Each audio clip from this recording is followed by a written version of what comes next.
पतिया।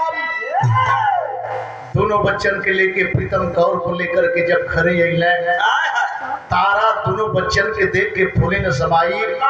प्रीतम कौर के जब देखली, लोग कहला कि काठ का शब्द बर्दाश्त ना होले, लेकिन बाहर प्रेम प्रीतम कौर को देख के तारा रोटी कलम मिलाई।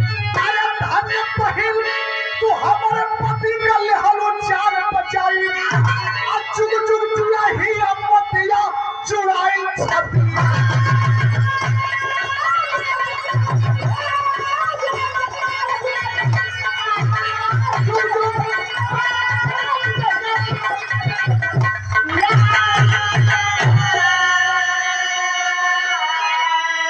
दौड़ के जाके तारा प्रीतम कौर की अखबार में धैली कहली, दीदी छोट हो के बड़ का काम कर गई। अगर तू न बचौले हो तो आज हम सुहागन ना रहे। कम से कम हम सुहागन है। ये घर तुहार है दीदी, हमसे ज्यादा अधिकार तुहार है। अखबारी में तुझे के पकड़ के दोनों बहन रोवत है। गुरु बिहारी गुरु गणेश का खत्म हुआ दस्तान।